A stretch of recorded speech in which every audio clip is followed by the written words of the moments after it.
Now to a rush hour special report. For 2 years, Spectrum News has been working to uncover the political underbelly of one of the biggest agencies within the federal government, the Department of Homeland Security. Did the Adelanto ICE Detention Center purposely release migrants with criminal backgrounds to further the agenda of the extreme right? Our Catalina Villegas joins us now live in studio with an exclusive investigation. Good evening, Catalina. Hey there, Giselle. I worked along with our assignment desk editor, Corey Minderhout, to uncover how under the Trump administration, politics deeply infiltrated this agency. And in more than 250 pages of emails, we found evidence of top ICE officials using mundane things like press releases to push political narratives. Many people sought safety in their homes when the pandemic hit, but that's something San Bernardino resident and Nicaraguan immigrant Wilfredo Gonzalez couldn't do. At the time, he was held by Immigration and Customs Enforcement at the Adelanto Detention Center in Southern California. It's frustrating because I had a work permit since 1998 through temporary protected status until Trump canceled TPS in 2018, and that's when I was left behind. At one point, nearly 20% of the detention center's population had COVID. We were constantly in fear and trying to protect ourselves. Gonzalez, who had legally worked for decades as a truck driver and fell on ICE's radar because of a DUI, says he was worried for his health every day. That's why a federal judge ordered ICE to protect detainees from the virus by reducing the population. Spectrum News has recently acquired emails from late 2020 showing that after losing in court, ICE leadership responded to the decision using agency resources to drive a political narrative linking crime and immigration. In a news release from December 2020, ICE singled out 6 detainees out of the 250 the judge required them to let out, accusing them of committing crimes after they left the facility. It also characterized many people as repeat offenders, even though the vast majority hadn't committed new crimes, and used the word danger to describe the depopulation. I went to court and the judge told me that it wasn't fair all the time that I had spent in detention, that I had been criminalized further over this DUI. She said not even in a criminal court I would have spent so much time locked up. Documents received by Spectrum News through a Freedom of Information Act request show the news release was largely written and edited by 2 government officials at the top of ICE, including Tony Pham, then acting director of ICE, who was also criticized just before the 2020 election when the agency put up billboards in the swing state of Pennsylvania showing pictures of immigrants with the line, "Sanctuary policies are a real danger."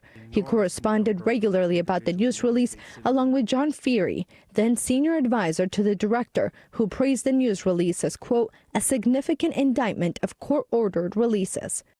Well, it sounds to me like records show Feary worked closely with Trump-era White House advisor Stephen Miller on advancing political narratives linking crime to illegal immigration. However, a National Institute of Justice study says undocumented immigrants are arrested half as often for violent crimes compared to U.S.-born citizens. The White House played a very, very strong role in overseeing what was going on at the Department of Homeland Security, what was taking place in law enforcement agencies.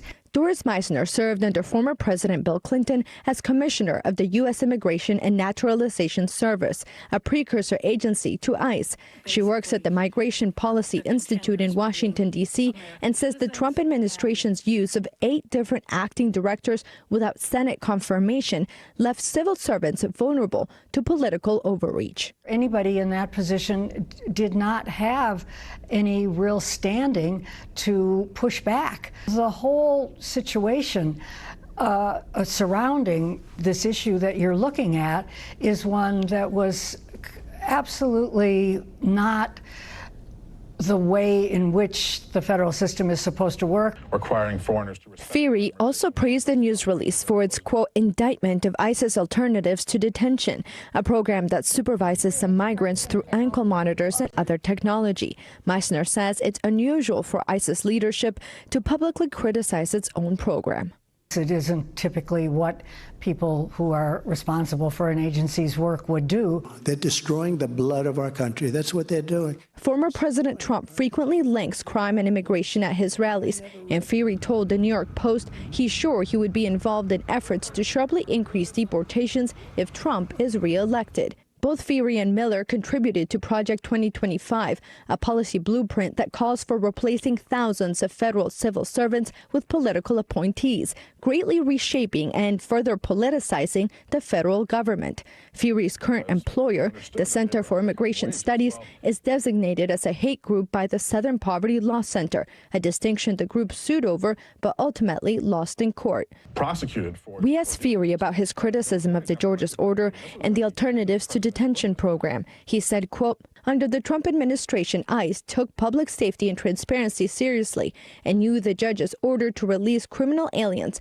was going to endanger lives, and it clearly did, as evidenced by the rearrest of these individuals for sex assault on a minor, battery, burglary, and grand theft, to name a few examples." The dangerous releases also highlighted the ineffectiveness of ATD. He goes on to say, as ICE has explained repeatedly, detention is the only way to ensure with 100% certainty that removable aliens will attend court hearings. Gonzalez, a husband and father to U.S. citizen wife and children, cautions against generalizations. Criminals come in all colors and shapes. People say that Latinos are criminals, that we bring drugs. They say that so they can discriminate. But there are a lot of us that work and fight for this country, for our rights, for our families, and for a better life. That's why we're here, not to commit crimes. He is now litigating his immigration case from home, hoping his days in detention are behind him. Meisner says it is always important for agency leaders to balance the wishes of the White House with the mission of the agency to not jeopardize the work of thousands of civil servants. Giselle? What else did your investigation find in these emails? Yeah, you know, Giselle, we also, in these internal emails, what we also found is that they wanted to call out the judge who ordered the depopulation. They actually wanted to use the judge's name in the news release. Eventually, they decided against that, but it became really common during the Trump administration to call out mayors, governors, and other politicians and elected officials by name if they oversaw sanctuary cities or they had pro-immigrant policies. And you mentioned Project 2025. How else did that play a role in all this?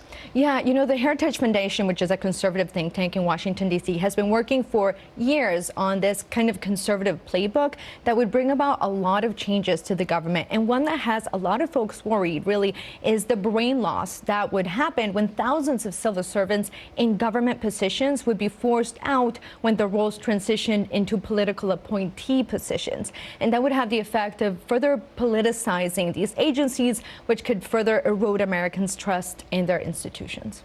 Such an important report. Really great work. Thank you so much, Catalina Villegas. Thank you so much.